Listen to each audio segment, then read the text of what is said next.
What's going on, my friends? How are you? Still making the trek over to get my truck, and check this out. I just got cut off by a car for absolutely no reason, and they're smashing their brakes now, and we are going way under internet speed.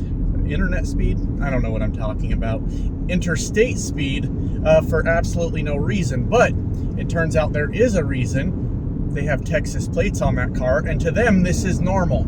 We're just gonna blow by them right now because we've got better things to do with our day than follow a dadgum Texan across the damn country. How you doing, my friends? It's good to see you. We are rolling towards the new truck, and what I've learned is it's much more stressful to drive a car across the country than it is to drive a truck. I've done that in my younger days, drove a car across the country, but I didn't know any better, and this sucks. This is not fun at all. I can't see anything. Like, I'm looking, trying to see out the damn windows, the tiny windows. I almost wrecked the truck or wrecked the car yesterday because I didn't see the car next to me as I was switching lanes, and almost took out a truck next to me. So what I need to do is get this car to where I'm going and get the damn thing turned in and get into my natural habitat, which is a big old semi truck. That's what I need to do. But yeah, this sucks. I'm not having a good time, but that's okay. I will be there today to my motel room. I'll have 2 days to just hang out and do nothing. Probably do a live stream tomorrow, and that'll be that. That will be that. And I wasn't going to do a video today, but I got something on my mind, something that's been coming up a lot because of my decision to go to Swift. And I am a man of the people. I like to have conversations with everyone. As a matter of fact, that reminds me, I should have done this earlier in the video. I'm 2 minutes in. I owe a huge apology to someone. I hope you're watching, but I don't know how to fix this situation. You guys know that when people come to my channel and they start talking stupid shit, I like to think, would I listen to this person talk to me in real life like this? And if the answer is no, I push the hide user button. But Josh, our freedom of speech, shut up! I'm not interested in listening to you, and that's why I push the hide user button. I misread one of the comments, and I hid the user before I could process what was happening. And I don't remember the name of the person, and I don't know how they can reach out to me. If you're on my Snapchat and you're noticing that nobody's responding to your messages or whatever, tell me what your name is, or your comments rather, because I screwed up, guys. So here's what happened. I was talking about being excited to go to Swift and the load board and all that, and that this person commented that load board is going to be your second wife or something to that effect. And I totally read it wrong because I'm used to the knuckleheads of YouTube immediately finding a woman or child around me to attack because they're mad at me, and I for some reason read it as an attack on my wife. I don't even know why. And I pushed the hide user button, and like 30 seconds later it clicked in my brain that this person was trying to tell me that I would basically be married to that load board also, which is a true statement most likely. And I hid them from the channel, and I didn't bother to look at their name. Now, I've always known that sometimes people get caught up a little bit in the crossfire of me not wanting to put up with people's stupid bullshit, and they might be joking with me, and then I push the hide user button. I've always known that's sort of a byproduct of my no bullshit stance here on YouTube. But this one was just really stupid on my part. So, bro, if you're listening, I'm so sorry. I didn't mean to do that, and I don't know how to fix it because I didn't look at the name. And I can't find a way to view hidden comments and go find that comment in particular and unhide that person. And wouldn't you know it, there's another fucking Texan in front of me holding up the goddamn traffic. I'm in Tennessee. Go home. Go drive like a Texan in Texas, please. So now I'm just stuck here road raging like a fucking lunatic for absolutely no reason. So the thing I want to talk about today is something that I've often widely viewed as some of the worst advice in trucking, yet people keep saying it.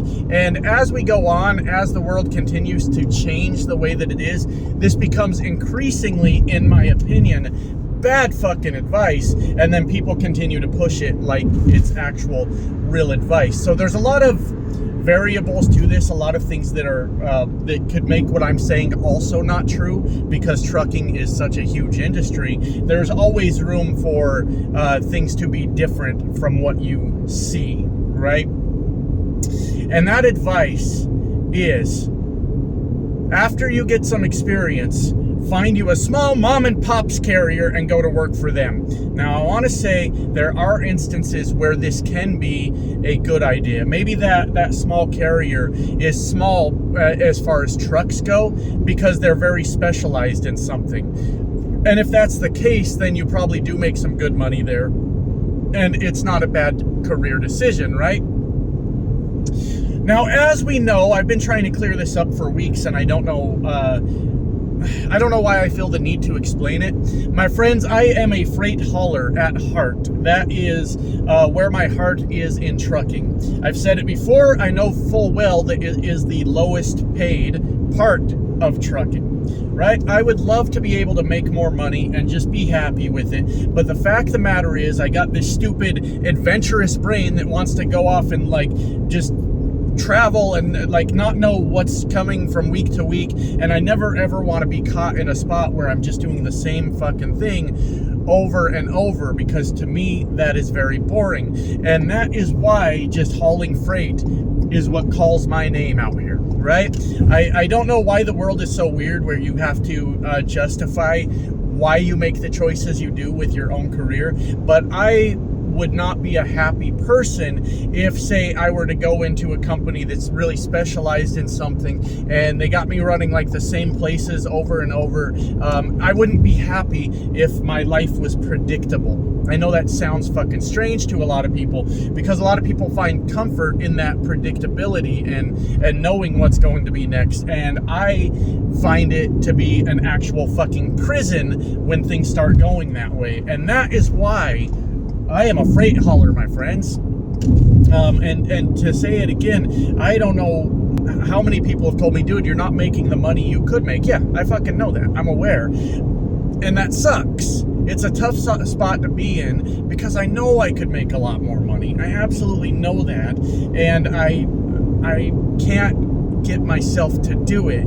You want to see like just a grumpy person make boring videos on YouTube, because these videos matter to me, guys. These videos matter.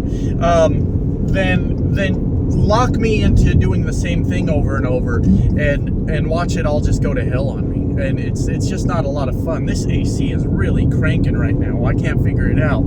Oh, I'm chilly. My nipples are hard. Anyways, the point I'm trying to make with that is hauling freight's what I do.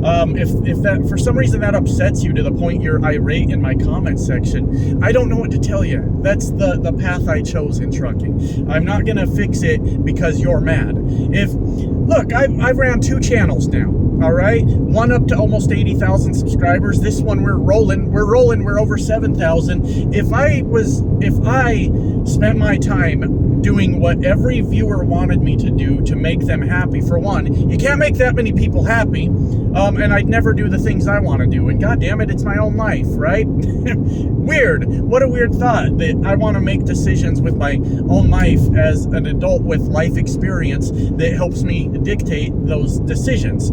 Wow, that is fucking baffling. I don't know why I dare to think for myself. What a weirdo I am. What an absolute fucking weirdo. Some people approach my channel like it's, I wanted to show my age a little bit there, but if you guys go back, you know, millennials, we're not very good at reading.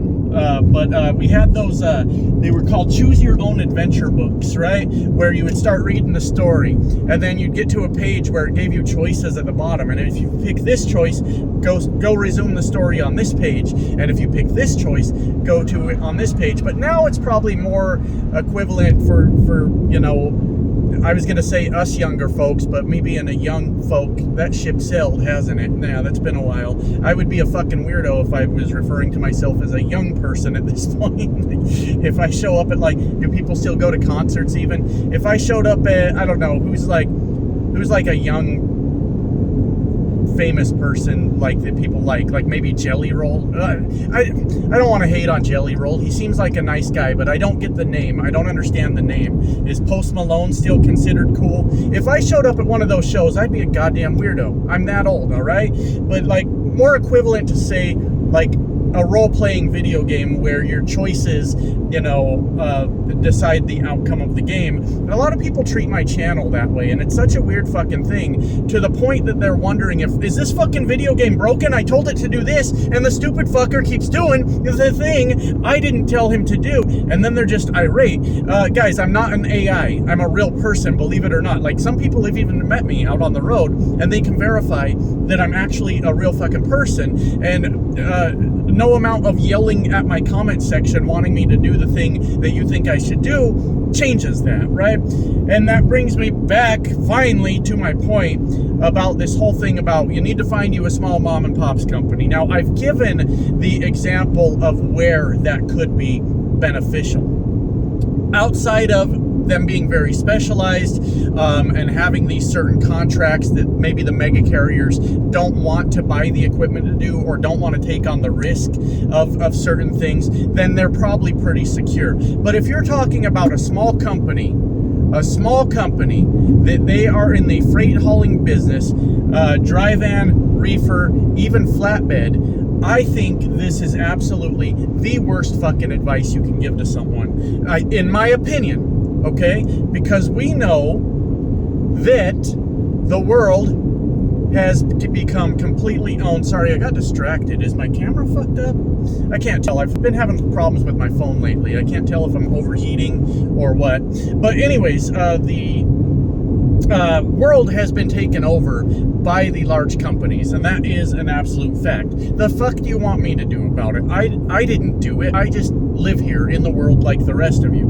And anybody hauling freight right now is scrambling to find loads. And a lot of people come and tell me, well, Josh, I work for a small company hauling freight and I'm doing fine. Yeah, maybe you are. And the weird thing about those small companies is you're doing fine right up and to the point till you're fucking not, till next thing you know, you're halfway across the country, your fuel card's cut off, and they're going, hey, tough luck, good luck getting home. You think this would be the first time it's happened? Happens all the time. Happens all the time. It's unfortunate, but these small companies are on very, very thin ice right now. They've just been ran out of the market by the big companies, and there's nothing that you or I can do about it. Talking about it and yelling at each other about it doesn't fix the fucking problem, right? And I understand. I'm headed to Swift, right? Josh, you're part of the problem. You're going to work for a mega carrier. You are absolutely part of the problem. The problem's already happened, guys. What do you want me to tell you? The problem has already happened, and it doesn't do me any good to sit around on a sinking ship and hope that the shit's going to get better, because the fact of the matter is, it's not. These big companies are not going to make room for the little guy to come in and get any piece of the market share at this point. It's over. It's over. What the fuck do you want me to do about it? I can't help you. The small companies are absolutely going under unless they specialize. This is my opinion. This is the way I see it. But I base that on my own life experiences. I have seen that shit over and over. We've got small companies going out of business, for sure. We've got large companies going out of business. I can't think of any recently, but there was Martin a few years ago. Was it Martin? No, maybe I think Martin's still in business. I forget what company I'm fucking thinking of. Maybe I don't remember. I don't remember. But we've seen big companies go under, and we see small companies go under every fucking day. And the reason I'm bringing this up is because a thing I hear all the time is, Josh, with all your experience, don't you think that you could go work for a small company and make the real money? It's one or the other, guys. That's the world we live in right now. It's go work for a small company or make the real money. These small companies hauling freight aren't making any money. And it's so weird when people tell me, Josh, with all your experience, don't you think you should have thought this way? I'm basing my thoughts off of my experience. What the fuck's so hard to get about that? I don't get it. I have watched the freight market soar to all-time highs where everybody anywhere near a truck made a ton of money, and the crash that came afterwards, that in my experience of the world that I've seen in the 10 years that I've been trucking, these companies aren't going to recover this time. It's over, baby. And there's nothing I can do about it. You know, and this is the thing that's drove me nuts about trucking for my entire fucking career, is people just hear information, they put absolutely no thought into it, and then they regurgitate it to everyone else as fact. It's a thing that I have always fucking hated about trucking. You know, all you ever hear is go work for the small mom and pop companies. I've always thought that was complete bullshit. They don't have the freight. They straight up do not have the fucking freight to keep their company working. And like I said earlier, those of you thought, well, I'm doing fine. Yeah, you are. And one day you won't be. And I'm sorry that that's going to happen to you. But one day you're going to be looking for a job, probably from somewhere all the way across the country, 1,000 miles from your own home, with nothing, with a fuel card that's cut off. It's going to happen. I've seen it happen. Remember the whole discussion you guys tell me about my experience? This is based off my experience. I've seen it happen over and over. It's not a secure spot to be this day and age, guys. And another thing with these small companies that a lot of people tend to overlook for some reason. Do you guys have families? Are you married? Do you have kids? The reason I'm asking is not because I'm going to be a shithead on YouTube and attack your family for no reason. But the reason I'm asking is, say you go to small companies and you want to get health insurance, right? Health insurance, I'm not an expert on, but basically it works on a pool. Like the amount of people paying into it has the tendency, goddamn truckers, slow trucker in the left lane just holding it down over here. So we're all just lined up in the middle of nowhere.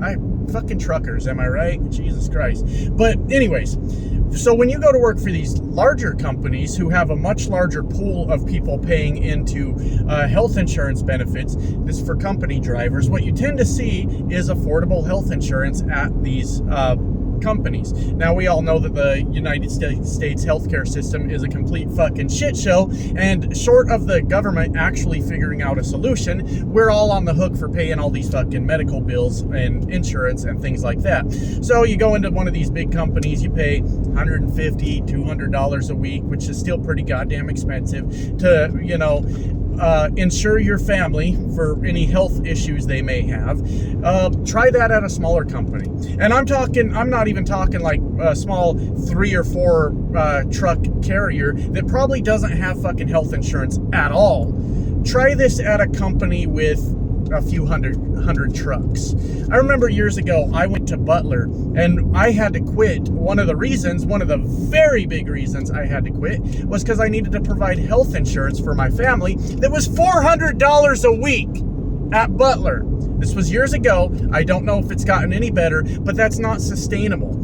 So now we're out here encouraging people to go work for small carriers that we may not even have health insurance. You know, families need that. And then we're encouraging them to work for a company where it costs $400 a week to have health insurance. Oh, you got to work for the smaller companies though, and go broke.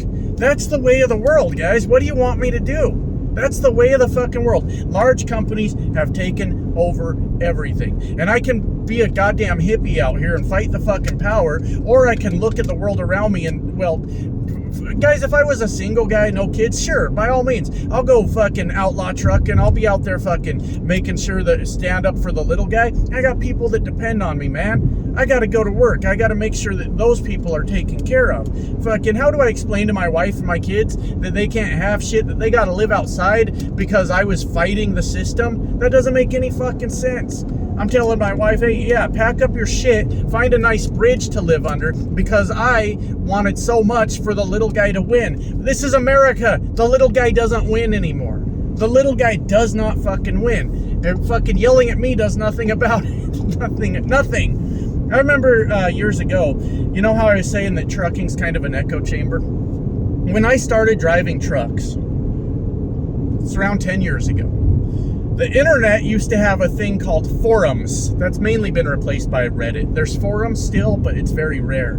But people used to have discussions on these forums, on these web pages, about whatever topic was related to the web page. And there was quite a few that had to do with trucking. And there was always the same advice given over and over and over. This is so funny. I'm in the right lane cruising, and this trucker is still just holding down that left lane with a line of fucking traffic behind him. It's kind of a shit show where I'm at right now. Anyways, what am I trying to say? Everybody would go to these forums and ask the same thing. After I get my experience, he's got truck nuts. This guy that's blocking down the fucking road has a pair of truck nuts on the back of his trailer. Why am I not surprised? That is truck nut energy right there. This guy just blocking the road. Watch, I'm gonna shoot the fucking gap. I'm gonna shoot the fucking gap here. Hope I don't die. Hey, we made it. We made it. God damn, that was fun. I wish I could do that in a semi-truck, baby. Did you hear the alarms going off? It's like, bro, you're gonna crash into everything. Everything. Now we got another truck. Oh, God, these fucking RV people are really fucking everything up right now. Anyways, what's the point I was trying to make? New people just got their CDLs. Guys, what should I do with my career? Which I think is such a dumb thing to ask. Do what you want with your career. Learn about your career and figure out what it is that you want. That's amazing. But people would always say, hey, get your experience with the mega carriers. And then when you're done, you either go to work for Pam or Millis. Honest to God, this was the advice that everybody gave out 10 fucking years ago. You could not go to a forum without somebody saying, go work for Pam or Millis. Those are your only options. 10 years later, that aged like shit. You wouldn't recommend Pam or Millis to anybody now. But that was the advice everyone fucking gave 10 years ago. Pam, still around, I believe. You hardly ever see them. They're out there, and they have one of the worst reputations in trucking. Nothing good comes out of fucking Pam. Millis is still around, but I believe they were bought out by a mega carrier years ago, or a larger company. I'm pretty sure on that. I didn't check it, but there ain't a person in the world that's going to recommend Pam or Millis now. But that is all you heard 10 years ago. You go work for those companies. And that's the bullshit I'm trying to tell you guys about. All right? Fucking just because somebody said it and you heard it doesn't make it true. Doesn't make it a fact. There is not a situation in the world now where I would go run for a small mom and pop company hauling freight. Absolutely not. I am not interested in my paychecks bouncing or not showing up. I'm not interested in the truck not being maintained because the company can't afford it, and I'm out there getting inspections and failing them. God, what else? I'm not interested in the company just going under one day without a fucking word. I'm not interested in that kind of risk. I like risk where like I'm involved. I'm going to do a lease at Swift right now, guys. I love risk. I think it's fun. I have a good time with it. But I love taking risk, but I don't love taking risk on someone else's behalf. Some guy that's barely holding his fucking company together in his piece of shit trucks that are falling apart. Fucking, I don't know where you guys are like even getting off with this being considered good fucking advice. It's way too risky. It's all risk, no reward, because if you stick it out with these small companies that are barely hanging on, what happens? You get nothing out of the deal except to run around bragging that you worked at a small company. Who gives a fuck? No one gives a fuck. It's the same as this advice with when you stop at a truck stop for the night, stop at one of those old mom and pop truck stops. I'm sorry, but that era's over. There's probably some nice ones out there, but that era is gone. It's long gone, and there's nothing we can do about it. You pull into these small, independently owned truck stops now, you're fucking trying to dodge the potholes out in their dirt parking lot, potentially damaging your own truck. You got guys out there fucking stuck, dragging their fucking landing gears across the goddamn thing because they're hitting these huge holes. You go into the places, they're fucking built in the 60s and 70s. They're absolutely fucking filthy, and you wouldn't want to eat shit out of that place. You can smell the fucking sewage in the goddamn places, and you guys are saying that's where I want to be. Well, not me. That's not where the fuck I want to be. All right, fucking, I'm sorry that the big companies took over. I had nothing to do with it, but by all means, whatever I meant to say. Take me to a goddamn Love's or a Pilot where they are required a certain level of cleanliness, you know, in their showers and their bathrooms. Not that that helps, because truckers are disgusting. I'm convinced a lot of you walk into the toilets and fucking drop your pants around your ankles and bend over and spray, but that's not the fault of the fucking truck stops. All right? I don't want to be in a truck stop with fucking, it's raining outside and water's leaking through the goddamn ceiling. Fucking ordering food from that place where they have no cleanliness standards whatsoever. I can't help that this era is gone. I didn't do it. But if you don't get your head out of your ass and you keep thinking that these things are still true, then you're going to do the same thing that a lot of the old truckers did. You're going to get left behind.